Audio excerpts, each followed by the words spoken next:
सेना के जो उनके चीफ है जनाब उद्धव ठाकरे की तकरीर के सुना, अखबारात ने भी लिखा। उन्होंने बीजेपी से कहा है कि वतन अजीज भारत में, बल्कि उन्होंने वजीर दाखिला अमित शाह से कहा है कि हिंदुस्तान में यकसा सिविल कोड को नाफिज कर दिया जाए। मैं शिवसेना के उद्धव ठाकरे से पूछना चाहता हूं, मोहतरम, यकसा सिविल कोड के माने भी आपको मालूम है तो कल सामना अखबार में लिख दो जरा। दूसरी बात यह है कि कल आपने टीवी पर देखा होगा कि हमारे मुल्क के वजीर दिफा फ्रांस गए थे। फ्रांस में एयरक्राफ्ट रफाइल को नया उनको हमारे मुल्क ने ख़रीदा, वहाँ से अच्छी बात है। हमारे पास जो एयरफोर्स के मिग हैं, सुखोई है, जो भी हो, पुराने हो चुके, हम नए ले रहे, ठीक है, वो अलग बहस है। मगर डिफेंस मिनिस्टर नया एयरक्राफ्ट ले रहे हैं, रफाइल एयरक्राफ्ट के पहिए के आगे दो नींबुआ रखे हुए हैं, दो नींबू। हिंदुस्तान के नहीं, वो पेरिस के थे नींबू।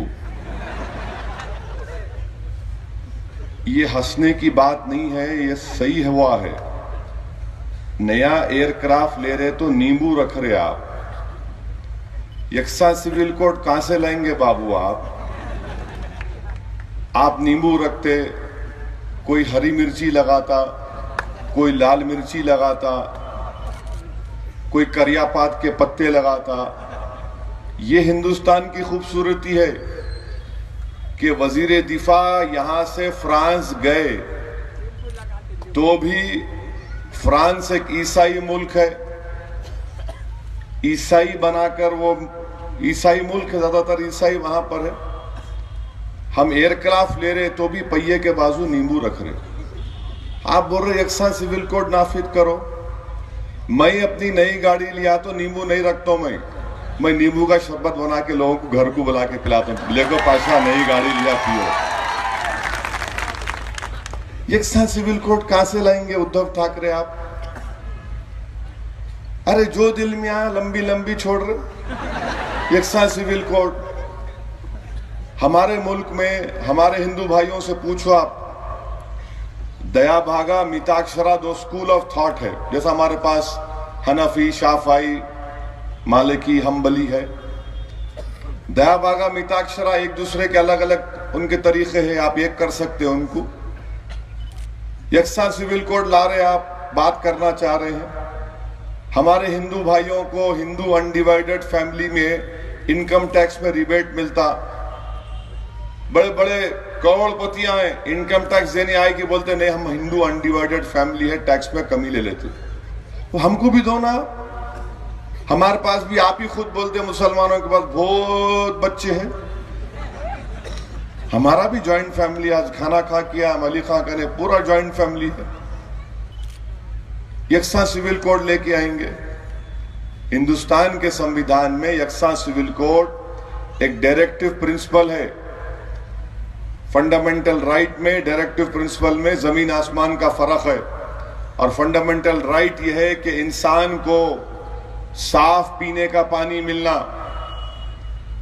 पानी नहीं मिल रहा, किसान को खुदकुशी कर रहे हैं। 14,500 किसान महाराष्ट्र में खुदकुशी करे और शिवसेना के चीफ बोल रहे यकसा सिविल कोड ला के दो।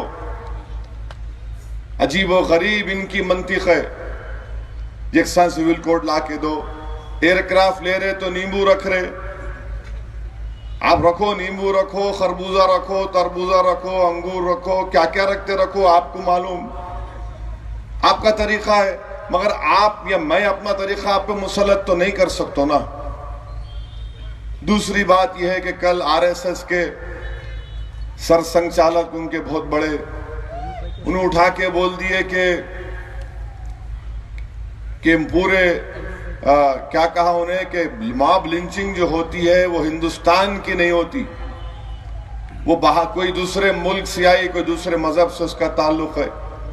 मोहन भगवत को जानना चाहिए कि मॉब लिंचिंग होती है हिंदुस्तान में।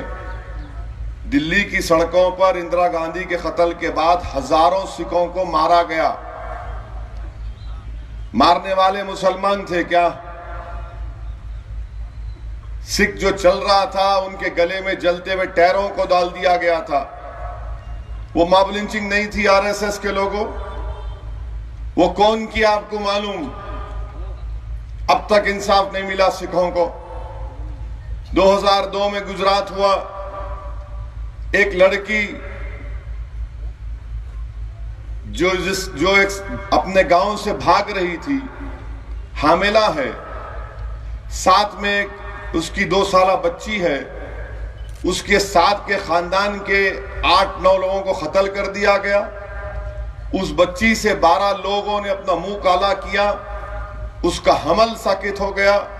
उस औरत के सामने उसकी 2.5 साला बच्ची को एक पत्थर के ऊपर सर उसका मारकर उसको कत्ल कर दिया गया। 2002 में वाकया हुआ। 2019 में सुप्रीम कोर्ट कहता है कि इसको 50 लाख दो, इसको गवर्नमेंट की नौकरी दो। वो जो करने वाले कौन थे? बहादुर थे वो लोग, मॉब लिंचिंग नहीं थी। मोहन भगवत वो। और तीसरी बात, मोहन भगवत बोलते कि मुल्क में कोई इकोनॉमी बहुत अच्छी है। मुल्क में इकोनॉमी बहुत अच्छी है तो फिर नौजवानों को नौकरी क्यों नहीं मिल रही? तो नौकरी देने का काम भी नहीं कर रहे तो लगा दिए मॉब लिंचिंग पे, गाय के नाम पे मारो। ट्रेन में कोई औरत बुर्का पहन के जा रही तो उसको डराओ। ट्रेन में खाने के टिफिन खोल के खा रहे तो चेक करो उसमें गोश्त किसका है। यानी ये माहौल मुल्क में पैदा कर दिया जा रहा है।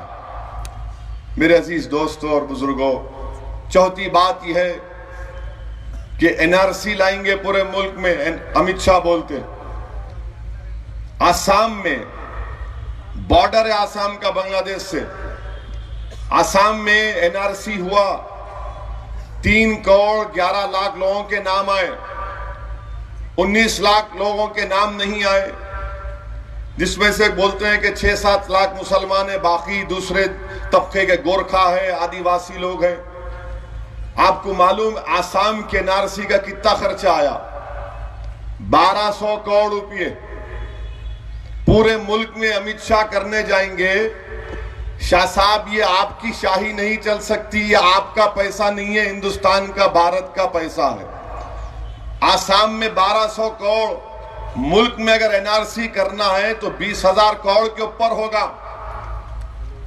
बैंक से गरीब को लोन नहीं मिलता, छोटा कारोबार शुरू नहीं कर सकते, नौजवानों को नौकरी नहीं मिलती। नोटबंदी के बाद छोटे कारोबार के लोग बर्बाद हो गए।